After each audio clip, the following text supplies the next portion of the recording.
This session of the Jackson County Board of Education is now called to order. And as our custom, we will start our meeting off with a moment of silent reflection or prayer.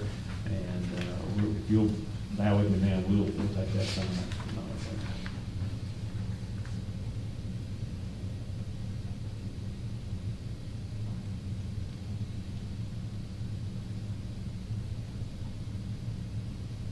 Thank you.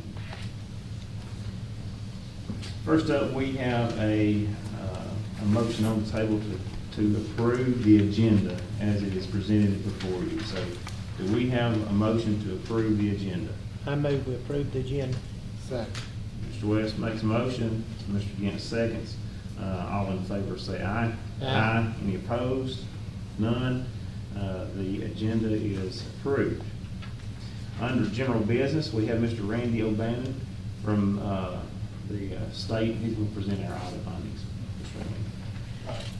Going to be brief, but in accordance with the School Fiscal Accountability Act, I'm here to present the results of the audit for the period October 1st, 2015 to September 30th, 2016.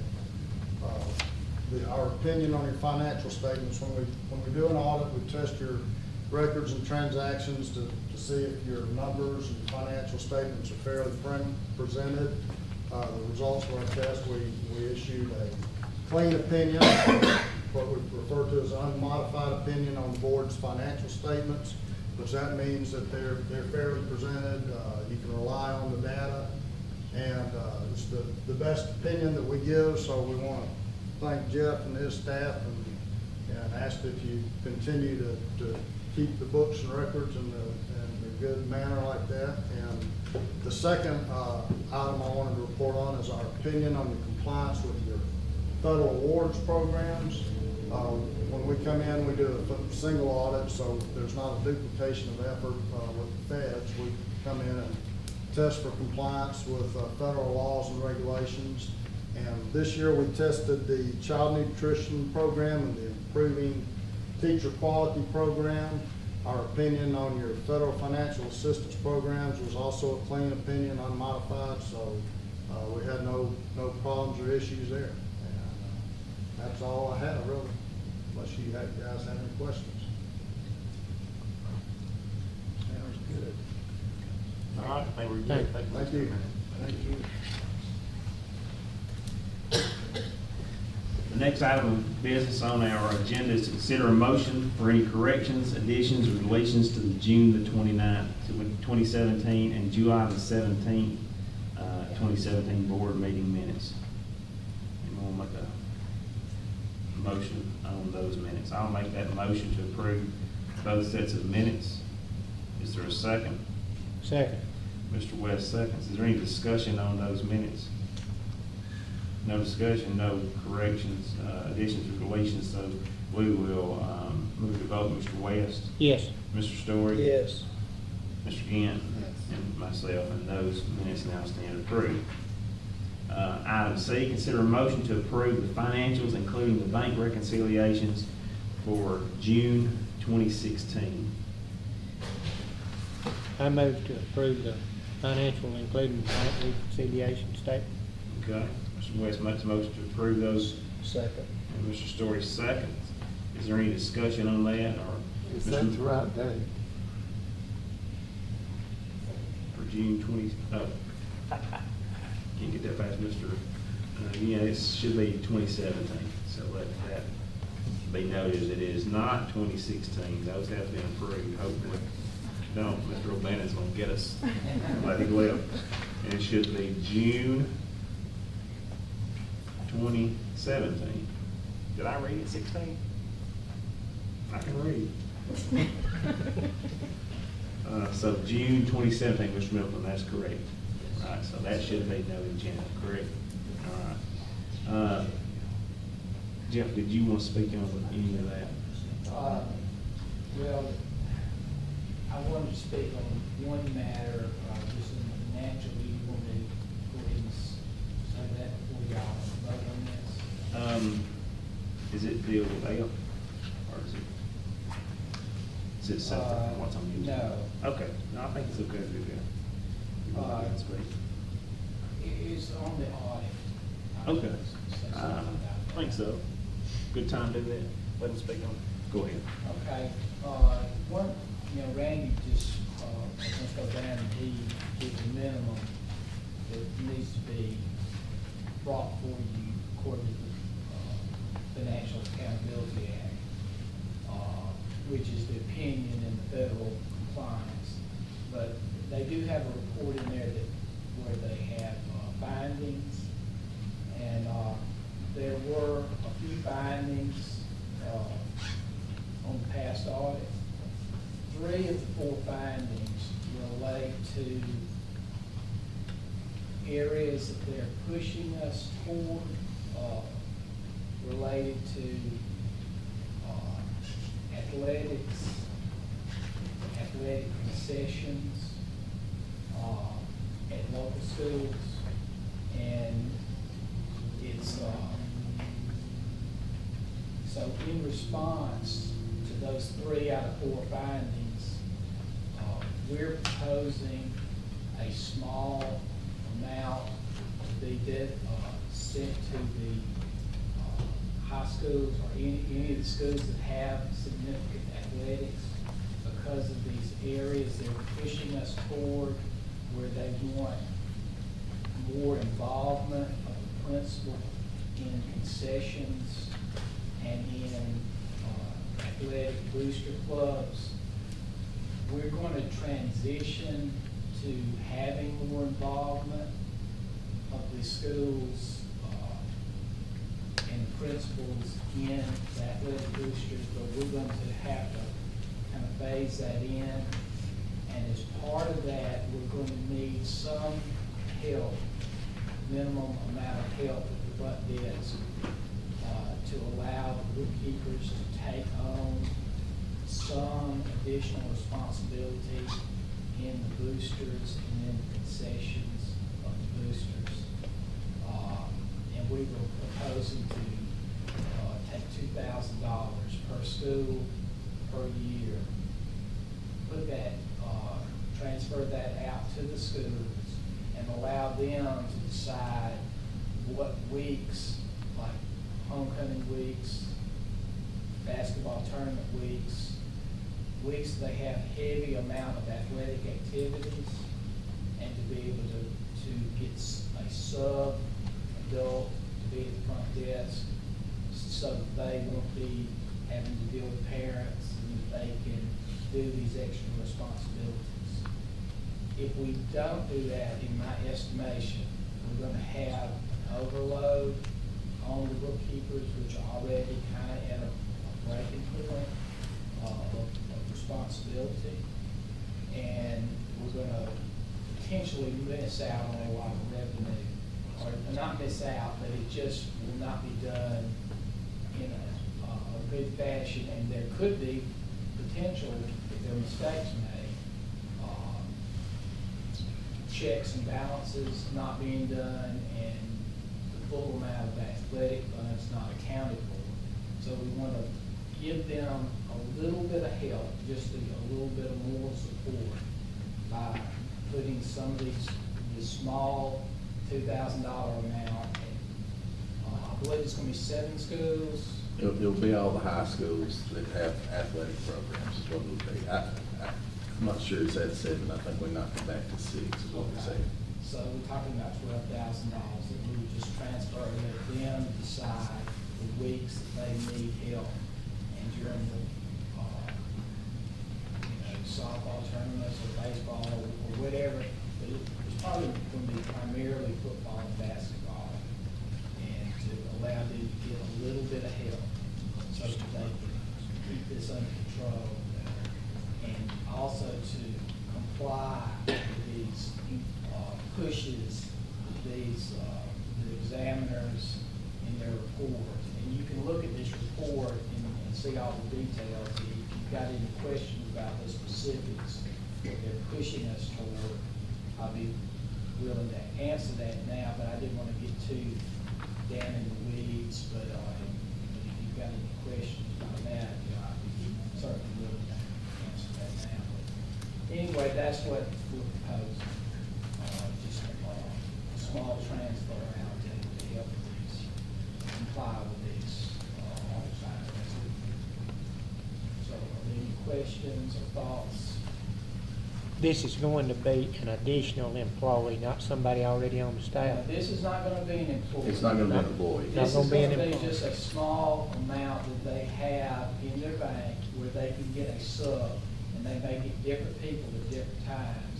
It will take maybe 2 days here, 3 weeks later, they might come in 3 days during a very busy time, and this would just be hiring subs. Like the first day of school, you have registration and things like that, and there's so much going on with the secretary and bookkeeper, which is the same person. They've got all those jobs, and this will allow to But hire this someone is to just- answer the phone and, For sports, right? This is mainly in response to their Oh, push toward us getting more involved with booster clubs. We're gonna slowly phase this in, because I really actually have some disagreement with this push, and I wanna make sure the State Department and the examiners are on the same page with this push before we go full blown into it. So this would be maybe working with one booster this year, and maybe working with an additional booster the next year, and phase this in, slowly. So, but this would not be hiring anybody permanent, this is just to give a little bit of front desk help, that's all we're talking about. Will that cover like pictures that they make at school and Well, all it these could receipts? really be used for anything. Our purpose is more at those that have heavy athletics, but it can be used for any situation that comes up. And I think, and I found this to be a good method in other systems that I've worked for. When you put out a dollar allocation, that allocation gets sifted out very judiciously. They watch those dollars very closely as opposed to, other methods. So, it's just, we're proposing that. Now, this is not anything that actually requires board approval. This is more to just, this is smaller than what y'all are required to vote on. But it is just trying to keep you in the loop of what we're trying to do and how we're trying to manage. So that's, in a sense, that's part of our action plan to meet some of the findings is to do this. That's right. And that money will be capped at that dollar amount per school. Yes, Yeah, this is what we're Is an gonna start hourly out wage, with. is an hourly wage or something?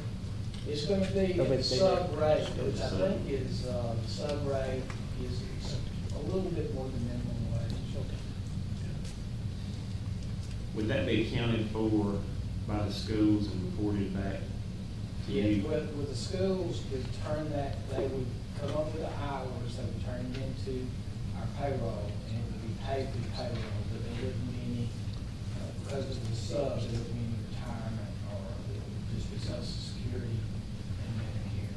So we would pay out the Mr. Wallace and all that Yes, level yes, stuff? it would be paid out through our regular payroll, they would get a W-2, just like any sub.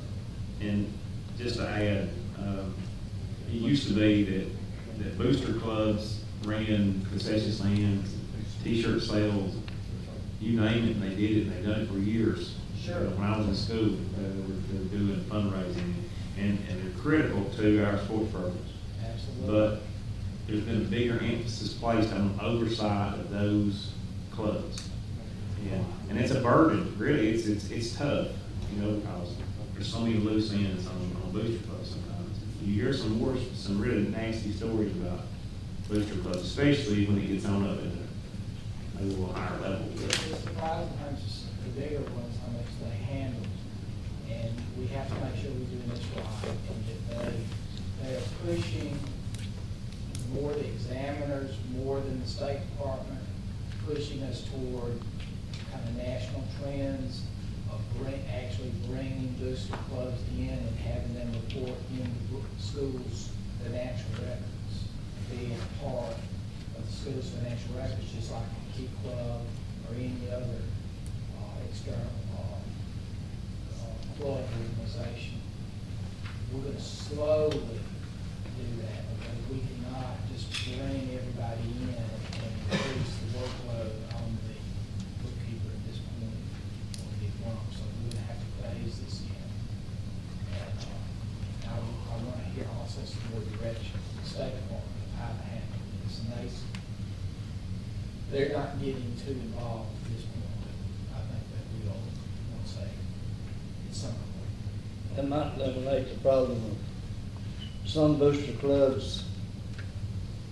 They'll have a big fundraiser, and then at the end of the year, they won't, next year when they change people, they don't ever have any money. All that's gone. So if it's all checked in through the office, the booster's not responsible, it's the principal of the school for that money. There's a lot of good controls with it that way. And in an ideal world, if we had a full-time bookkeeper, she didn't have any other responsibilities, that would be more of a possibility. But because they have so many other responsibilities other than the bookkeeping, we have to be real careful about bringing in extra work and putting on them. So that's what the extra helps. We just want to keep you in the loop. So that's all I have on that. Thank you, Mr. Middleton. We do have a motion and a second to approve our financial statements, and we just got additional information from Mr. Middleton, something down the road. But anyway, we have our motion and our second. Is there any discussion on those financials? Hearing none, we'll move to a vote then. Mr. West? Yes. Mr. Story? Yes. Mr. Gant? Yes. Myself is yes. And those financial statements have been approved. We are, item D is consider a motion to approve the LP gas bids for 2017-18 school year. And I don't know if this is, Mr. Middleton, if you're supposed to be discussing something about this item or that one or the other. Well, John here? Okay, Yeah. it must have. No, that's the same bid we've been using, so, I mean, what, Same thing. there was only one bidder in 3 areas, and there was just 2 in the 3rd area, so it was pretty much cut and dry. We did bust this thing up into areas about. After the year that they When I went to was driving, 350 a gallon on us. Yeah, okay.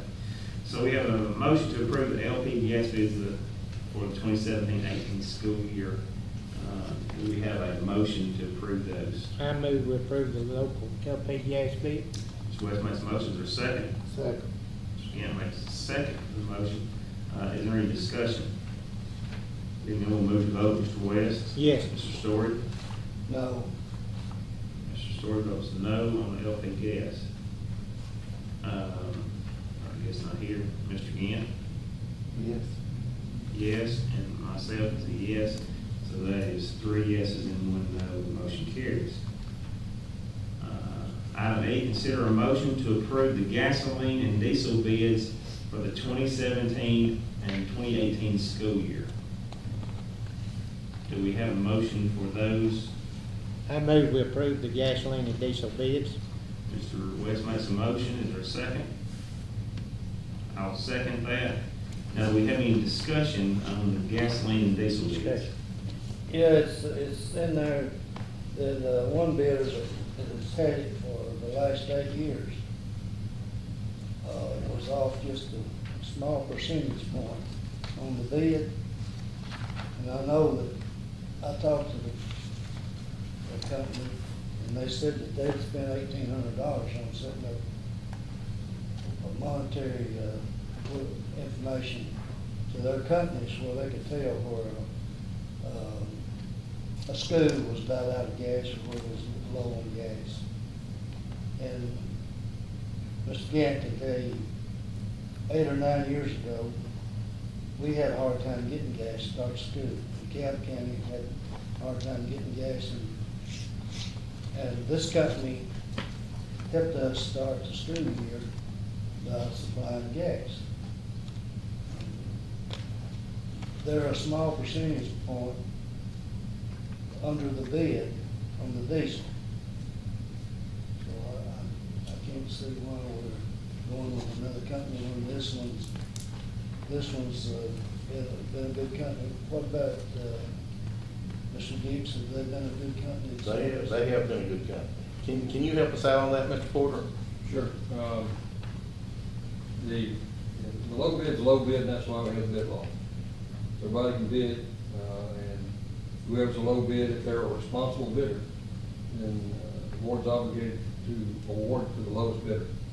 I understand that GAT has had the bid for, well, back as long as I can remember anyway.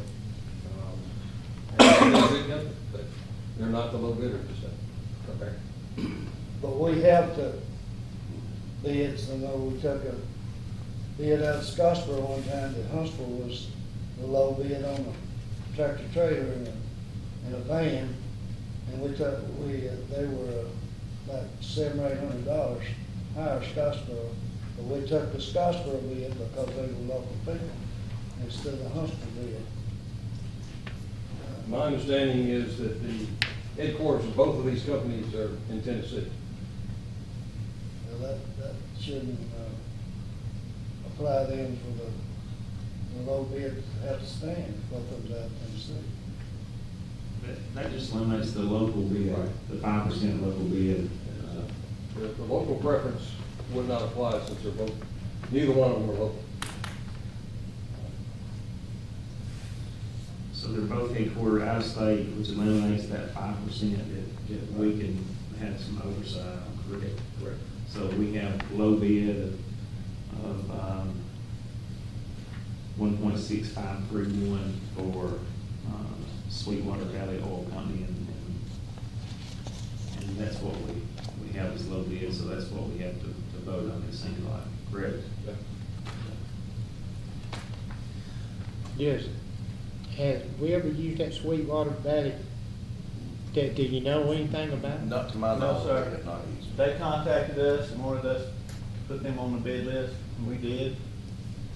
And they're from Chattanooga also, that's pretty much all we know. So they've never bid on it before? No, sir, I think it's a new company. So, Mr. Porter, may I ask you a question?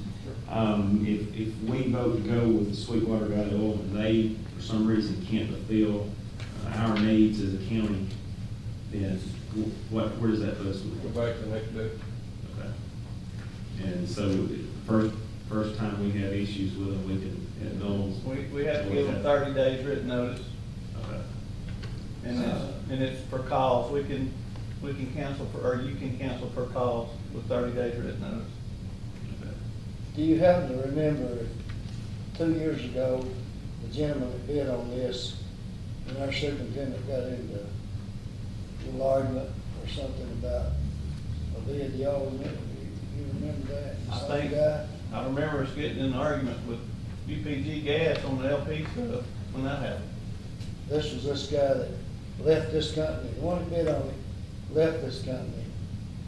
I thought that's probably. Yeah, so he's had problems with The last time Jed didn't have it was Not another this company. one, but, Mr. Hardy, I happen to know that. So we can go ahead and bid whatever you want. So you're saying the man that started the new company has had The one problems? that works there. The one that bid on it. Atkinson have to bid.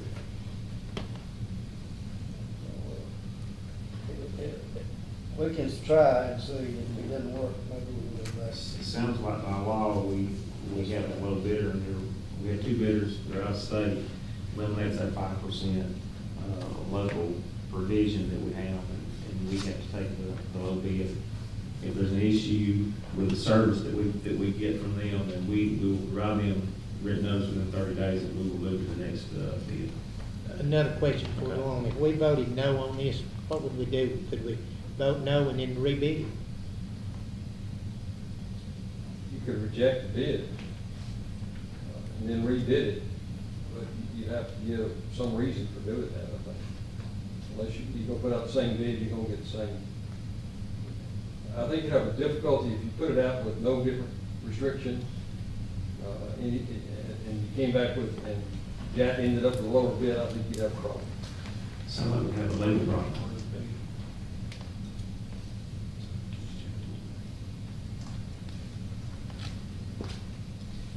Any other discussion? Okay. We have a motion and a second to approve the gas and diesel bids for 2017-18. And we've had discussion. If there's no further discussion, we will move to a vote.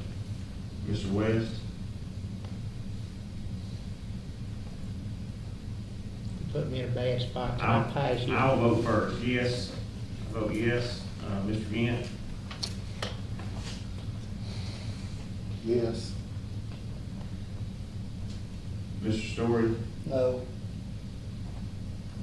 And Mr. West?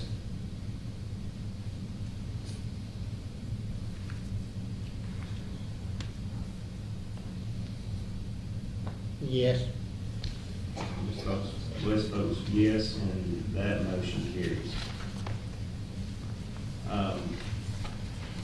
Discussion on custodial hours. I said we should. Okay.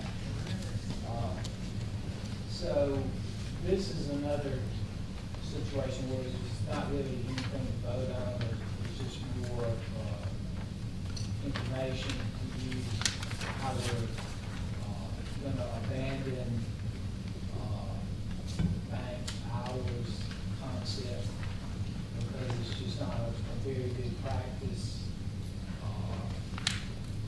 It's very hard to keep up with, and it just causes a lot of confusion.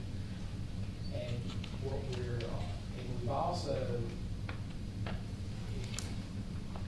it ended up being that we really have two issues with what we're doing with janitors that was problematic. One is the bank hours. The other is we had so many different categories. We had 8-hour janitors, 7-hour janitors, 6-hour janitors, 4-hour janitors. And it actually caused issues with people when they came to retirement age, because we had so many categories, and the state retirement system is taking stricter looks at these type situations when it comes to retirement. When people come to retirement, if there's a category, if they're, say they're a 7-hour janitor and there's an 8-hour janitor position, they say that you only get full retirement credit is if you're at the top hours of a particular position.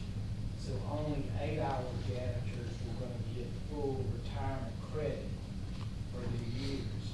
The 7-hour janitors were getting 7/8 of the year. The 6-hour janitors were going to get 6/8. So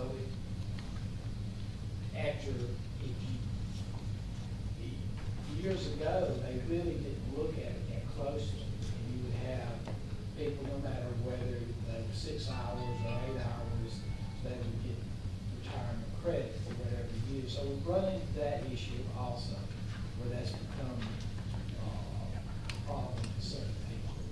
So we're just gonna we moved everybody to either 8 hours or 4 hours, which would be half-time. And then we had a couple of 6-hour people that are special situations, but they'll be phasing out when they finally do retire. But after those few retirements, we'll have strictly 8-hour and 4-hour. And the 4-hour people will be basically half-time people that aren't trying to build a retirement.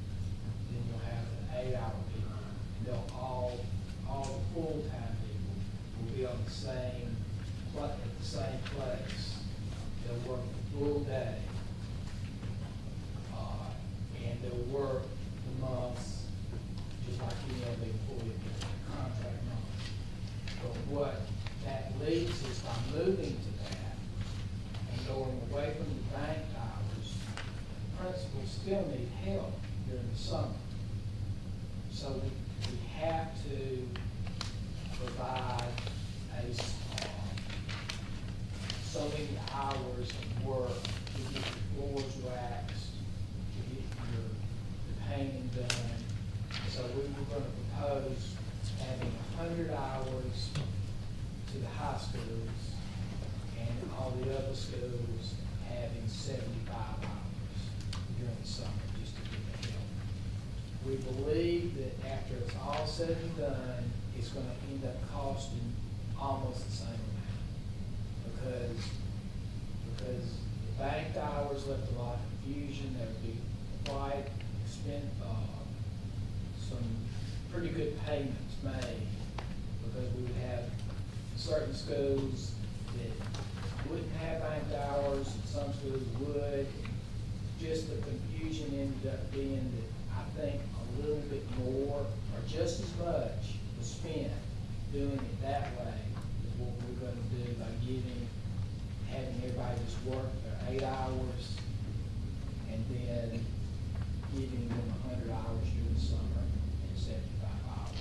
So I think we're just moving to a very above board, very straight situation, something that we won't have to keep up with what's been done, what hasn't been done. And I think it's gonna result in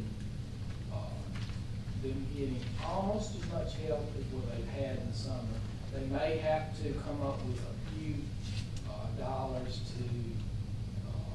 to supplement, to get everything done that they want to during the summer.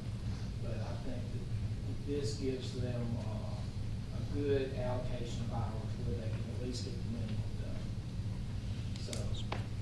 So are there any questions about the move that we're making? We're just wanting you to understand if you hear of any changes in janitorial, that we believe that there won't be any real dollar changes in the amounts. It's just how we're doing it, the concept of banked hours, we're putting that to the side. Basically what it is, it's given a level playing field for the schools throughout the county. The larger schools are getting $100, 100 hours, the smaller schools are getting 75 hours, and what we're doing is we're providing that help. Truth be known, that's probably not enough hours by the time you finish the floors and you mow the grass and you weed eat and you paint and move the furniture, but that way we're providing support to all of our schools that way. And what he's saying as far as the bank hours, most people will hire help, outside help. Some of them may be high school students or whatever. We'll get those for minimum wage, $10 an hour versus what we're normally paying a custodian to do it. So the rate is gonna fluctuate depending on where we had those banked hours and where we don't. But the bottom line is it provides the support equally for all the schools. So Does that help? You recommend this plan?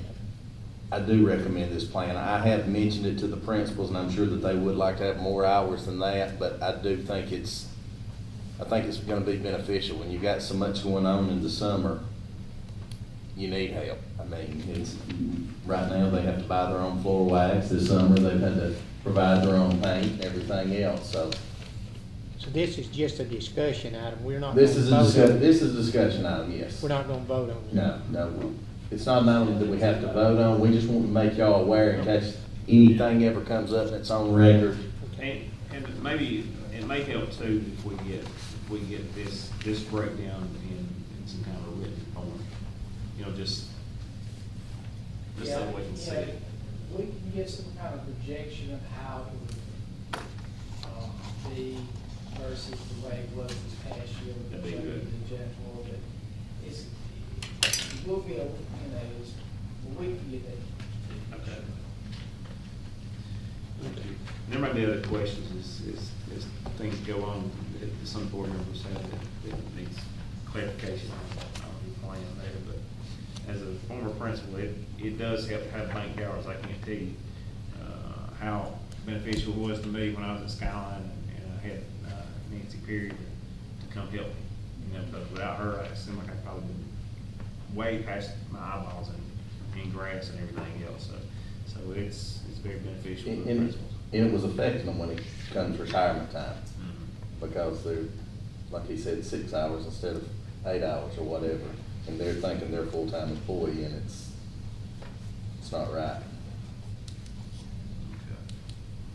All right, thank you for the information. We'll move to item G.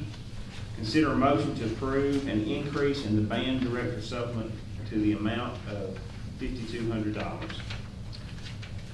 And this was presented a couple meetings ago. It seems like maybe 3 now by Mr. Paradise, Mr. Dukes. So we have a motion to approve the increase of the band director supplements. I make the motion, we approve the band director supplement.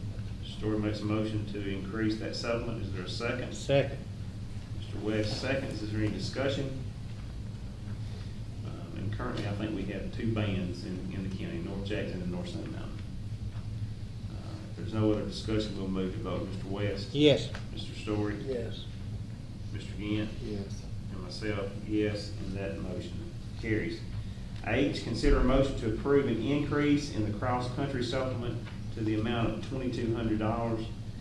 Mr. Dix, before we move and vote on this, do you want to speak on the reason for there? Well, cross-country is a sport where they don't have their own trails, they don't have their own tracks. I mean, Gus Henry at Pisgah got Camp to know him and made a path there and a track, but our coaches are driving all over Jackson County and other places just to carry these kids to practice. They're taking them to other places to run in these events, and I'm telling you right now, at the point where our supplement is, they're losing money. I mean, it's not worth it, so they're doing it for the love of it, but it you know, as well as some of our programs have done, I think it's, you know, they need to be at least reimbursed It's for the not a- gas that they put in it. Yeah. And that's equal to a junior high basketball supplement, and I think that's a fair rate. And one of the things that has been posed to me is, well, everybody's gonna start a cross-country program, and what's gonna happen? Well, that's the principal's responsibility. If they're not doing what they should to be a productive cross-country team, the principal needs to get a new cross-country coach. So it'll be on them to make sure that everything's done the way it should be. Okay, thank you. Well, we've heard comments, so now would someone like to move on this motion to increase the supplement to $2,200 for cross-country coaches? I move to approve the increased cross-country, $2,200. Mr. West makes a motion to approve. Is there a second? I will second that motion. Is there any discussion? Hearing none, we'll move to vote. Mr. West? Yes. Mr. Story? Yes. Mr. Gant? Yes. Myself is yes, and that motion carries. Item I, consider a motion to approve the payment of separate supplements for coaching varsity and junior varsity boys basketball, varsity and junior varsity girls basketball, and middle school boys and middle school girls basketball. I move we accept that proposal. Mr. Gant makes a motion to I'll second. approve. Mr. Story seconds that. Is there any discussion? Hearing none, we'll move to vote. Mr. West? Yes. Mr. Story? Yes. Mr. Gant? Yes. Myself is a yes, and that motion carries. Item J, consider a motion to approve the purchase of the Eureka Mathematics Program for grades K through 5. And Mr. Buckner, I think you're going to speak on this before we get started. Go ahead. I'll try to be brief. I wrote a few things down. Thank you for allowing me this opportunity. Eureka for Jackson County started as grassroots. There was teachers on their own deciding that they wanted something better, something a little more rigorous, something to better prepare their students for the next level. And so through social media, downloading things on the internet, talking to the peers, the way that it should be, they've discovered this Engage New York or Eureka Math. In my study of it, the state of Louisiana is their complete curriculum. Of course, it is in New York. Georgia's moving that way. In Alabama, Trussville City, Escambia County, Henry County, Cody County, Cleveland County, Calhoun County is ventured into it, and our neighbor down here, Gunnersville, is well into it as well. Some cool things that have happened. Miss Valerie Hall, when she was, or she's still at Skyline, fourth grade math teacher, her test scores from one year to the next, just by implementing Eureka, was in the top 10 of the state in gains. I mean, you know, and she was outstanding teacher before, and outstanding teacher after, but that Eureka was the difference. And so, the high school that has bought on the most with it is section, and looking at section scores, they well outpaced the county in gains. Fourth grade went up 9%, fifth grade 25%, sixth grade 12%. So, I mean, they're doing it, and the results are there. I'd love to have had Ms. McIntyre here from North Sand Mountain. She's another one of these self-taught Eureka people. Ms. McIntyre's third grade class at North Sand Mountain was 91% proficient on the ACT Aspire. That's 31% higher than the national average. That's proof, in my opinion. And so, needless to say, she's giddy about it. You know, county average was 57%. She's getting 91%. So, and I asked her, it's an exceptional class, and of course she's real humble. She's like, it's a pretty good group. Truth is, she coached them up. There was no children in her testing group the entire third grade from North Sand Mountain that needed assistance. They were all ready, exceeding, or close. And when you look at her scores, they were really all really prepared. So I don't appreciate it for me. The negatives for Eureka, it is all available online, but you have to print the material off, and it takes time to find it, print it off. And so teachers were spending their planning time printing the material off. And so, and they were picking and choosing. You know, we may use this lesson, we may not use this lesson based on what they were finding. And so, after meeting with the principals, and it was one of my first actions as curriculum, they sat down with me and they said, you know, hey, this is what we want. We want this to be countywide. And I was like, you know, I mean, we're not in an adoption cycle. We've already bought this other material. No, we want this in all our schools. And so the drawbacks for us were, of course, there was no money budgeted for it. So, you know, even though you have this material online, you know, our initial thing was, okay, we'll tell the teachers they've got to print this material off. And so that led to a lot of negativity on the teachers. Well, I don't want to print this off, right? You know, I want my teacher's kit. So through a great blessing, we received a grant for something else, textbook-wise, and so we were able to take the money that we would have spent on that, and that money is available for these Eureka materials. We want to phase this in kindergarten through fifth grade, because that's, if we build a firm foundation that will carry through. It's the same thing with reading. If we get them up to speed reading by the third grade, they're going to be outstanding. If we catch that early development of their math mind and get them thinking in that way, fifth grade they're going to take off and explode. And so by purchasing materials, it takes away that time needed to print materials off. They're going to use more of it because it's there accessible, and they'll have nothing that they'll have to print off for the entire year. So hopefully they'll be able to spend their small amount of planning time actually planning, not running stuff on it. So should be a benefit that way. The Eureka program, just to give you a little background, it focuses on why. It's not just, this is how you multiply two numbers. It explains the process of what it is. So there's an understanding, and that's key. So many of us, we're terrible at math because we really don't understand what's going on there. It makes it fun, which one of the coolest, I went into Deanne West's room in Woodville. They had done a Eureka lesson first grade that morning. It's 2:29 in the afternoon. And they're like, Mr. Michael, do you know how much 700 plus 300 is? I'm like, no, of course I don't know. And, you know, they were rolling that math off, and I looked at Miss West and I was like, did y'all just do this? Oh no, we did this morning. So they were excited about it. You know, math was exciting to them, so, you know, they're gonna carry it. promotes critical thinking, and it understands the process, and applies. It allows for multiple paths to a solution. You know, all of us we're taught the same basic, here's your example of how to do it, here's 10 problems to do. Here's another example of how to do it, here's 10 problems to do. Eureka goes, hey, this might go all these different ways to get you to this point. And so you reach all different kinds of learners that way. Some of them are hands-on, some of them are visual, some of them have to work things out. It's all acceptable.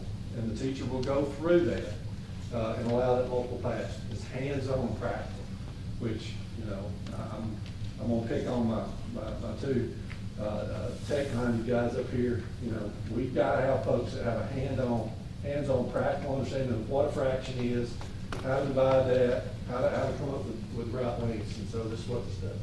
We've already done a lot of professional development on this. We had 50 teachers trained online with Eureka.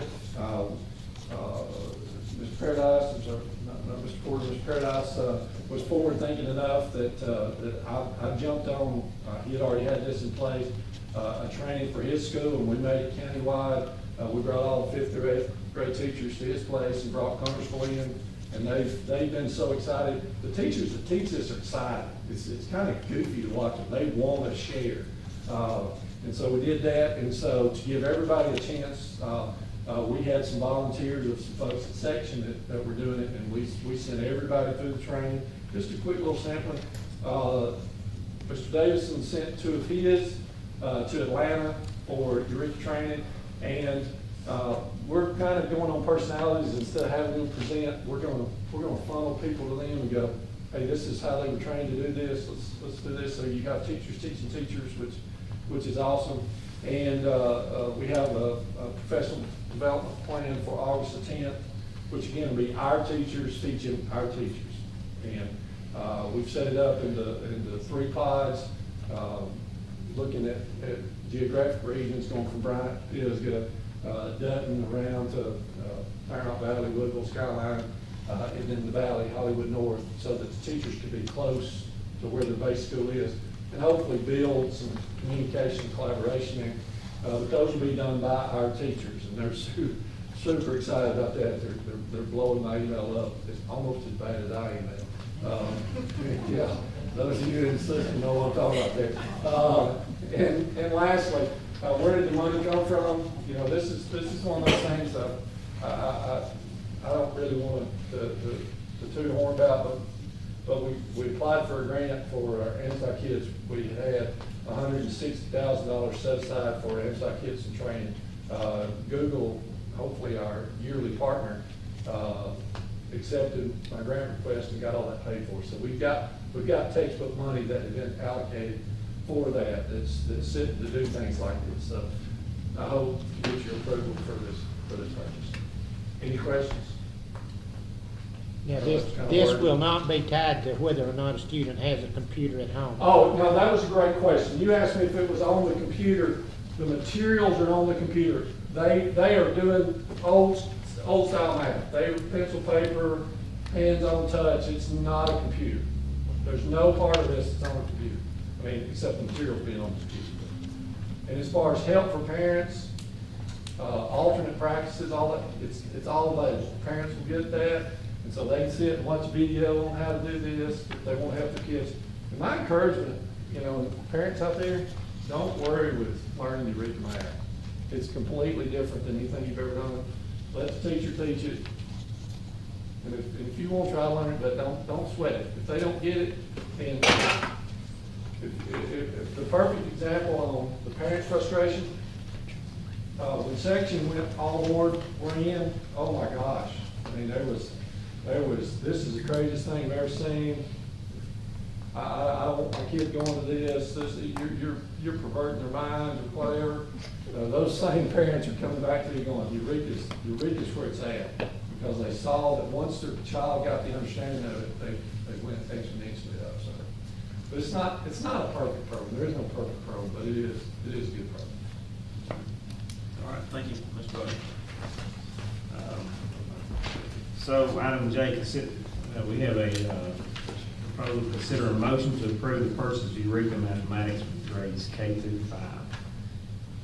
Does anyone make a motion I move we approve the purchase of the Eureka Mathematics Program, All right, Mr. West makes the motion. K through 5. Okay, Mr. Story seconds that. Is there any discussion or questions? I think Mr. Butler answered most of our concerns with that. So, hearing no discussion, we'll vote. Mr. West? Yes. Mr. Story? Yes. Mr. Gant? Yes. Myself is yes, and that motion carries. Under personnel actions, principal contracts, consider a motion to renew the following 3-year non-probationary principal contract effective July the 1st, 2017. I believe we can take one and two. Yeah, we'll take them both together. Yeah. I move we We'll keep accept both of them those. out or approve. Mr. Gant says that he makes a motion to approve those contracts. Second. Mr. Story seconds. Is there any discussion? Hearing none, move to vote. Mr. West? Yes. Mr. Story? Yes. Mr. Gant? Yes. Myself is a yes, and those two principals' contracts have been approved. Under resignations, we have several of those, and we had some come in just since we first got our agenda. We will take these individually. So with A, consider a motion to accept the resignation of Joy Fowler as a 4-hour custodian at Stevenson Middle School, effective 7/17/17. I make a motion to approve A. Story makes a motion. Is there a second? Second. Mr. West seconds. Is there any discussion? Hearing none, we'll move to vote. Mr. West? Yes. Mr. Story? Yes. Mr. Gant? Yes. And myself is a yes, and the motion carries. Item B, consider a motion to accept the resignation of Stacy Miller as a teacher at Paint Rock Valley, effective 7/24/17. I'll make that motion to accept the resignation. Is there a second? Second. Mr. West seconds that. Is there any discussion? Hearing none, we'll move to vote. Mr. West? Yes. Mr. Story? Yes. Mr. Gant? Yes. And myself is a yes, motion carries. Item C, consider a motion to accept the resignation of Penny Green McLean as a countywide bus driver, effective 7/24/17. I move to accept Penny McLean's resignation. We have a second. Second. Mr. Gant seconds that. Is there any discussion? We'll move to a vote. Mr. West? Yes. Mr. Story? Yes. Mr. Gant? Yes. Myself is a yes, and that motion carries. Item D has a new addition. Consider a motion to accept the resignation of Bruce Maples as a teacher, effective 7/26/17. I move we accept that resignation. Second. Okay, Mr. Gant makes a motion, Mr. West seconds. Is there any discussion? We'll move to vote. Mr. West? Yes. Mr. Story? Yes. Mr. Gant? Yes. Myself is a yes, motion carries. Item E, consider a motion to accept the resignation of Taylor Burke as a countywide instructional aide, effective 7/26/17. I'll make that motion. Is there a second? Second. Mr. West seconds. Any discussion? We'll say that Taylor was the softball coach at North Jackson too. So, we'll move to vote. Mr. West? Yes. Mr. Story? Yes. Mr. Gant? Yes. Myself is a yes, and that is resignation been accepted. Item F, consider a motion to accept the resignation of Jeffrey Hawes as a teacher at Pisgah, effective 7/27/17. I'll make the motion. Mr. Story makes a motion. Is there a second? Second. Mr. West, second. Any discussion? Hearing none, we'll move to vote. Mr. West? Yes. Mr. Story? Yes. Mr. Gant? Yes, with regrets. I understand. And myself is a yes, and we wish Mr. Hawes the best, and his resignation is approved. Under transfers, A, consider a motion to transfer Jody Wright from a countywide instructional aide to a teacher at Hollywood, effective 8/9/17. I'll make that motion to approve the transfer. Is there a second? Second. Mr. Story seconds that. Is there any discussion? Hearing none, we'll move to vote. Mr. West? Yes. Mr. Story? Yes. Mr. Gant? Yes. And myself is a yes, and item A is approved. Item B, consider a motion to transfer Robin White from an instructional aide to a countywide bus driver, effective 8/9/17. I move to transfer Robin White from aide to bus driver. Mr. West makes a motion. Is there a second? I will second that. Is there any discussion? Hearing none, we'll move to vote. Mr. West? Yes. Mr. Story? Yes. Mr. Gant? Yes. Myself is yes, and that motion carries. Under employments, consider a motion to employ Elizabeth Holloway as a teacher at Stevenson Elementary School effective 8/9/17. I'll make that motion. Second. Mr. Story makes a second. Is there any discussion? Hearing none, we'll move to a vote. Mr. West? Yes. Mr. Story? Yes. Mr. Gant? Yes. Myself is a yes, and that motion carries. Item B, consider a motion to employ Angela Bain as a 25% ARI coach at North Jackson High School, effective 8/9/17. Do we have a motion to approve that? Mr. Story makes a motion to approve that employment. Is there a second? I second. Mr. West seconds. Is there any discussion? Hearing none, we'll vote. Mr. West? Yes. Mr. Story? Yes. Mr. Gant? Yes. Myself is a yes, and that motion carries. Item C, consider a motion to employ Amy Harden as a special education teacher at Skyline High School, effective 8/9/17. I move to employ Amy Harden as special ed teacher at Skyline. Okay, Mr. West makes a motion. Is there a second? I second. Mr. Story seconds that motion. Is there any discussion? Hearing none, we'll move to a vote. Mr. West? Yes. Mr. Story? Yes. Mr. Gant? Yes. And myself is a yes, and that motion carries. Under coaching, consider a motion to approve Joey Kirby as a faculty coach at North Sand Mountain High School, effective 7/27/17. Did we just leave that off when we voted on coaching? It's probably just a new addition. Some, These both are new additions. Okay. yeah. I So, vote we approve that. Mr. Story makes a motion to approve A. Second. Mr. West seconds. Is there any further discussion? Hearing none, we'll move to a vote. Mr. West? Yes. Mr. Story? Yes. Mr. Gant? Yes. Myself is a yes, and that motion carries. B, consider a motion to approve Ian Richards as a non-faculty coach at Section High School, effective 7/27/17. I will say that Ian had participated at Plainview last year as a non-faculty coach, so he is credentialed with me. Mr. Diggs? That is correct. Okay. He's already got the paperwork in with Mr. Davis this time, right? I'll make that motion. Is there a second? Second. Mr. West, is there any further discussion? Hearing none, we'll move to vote. Mr. West? Yes. Mr. Story? Yes. Mr. Gant? Yes. Myself is a yes. That motion carries. We have a couple of announcements. One, we will have a special call board meeting on Thursday, August the 3rd at 8 o'clock, and that should be a personnel meeting, correct?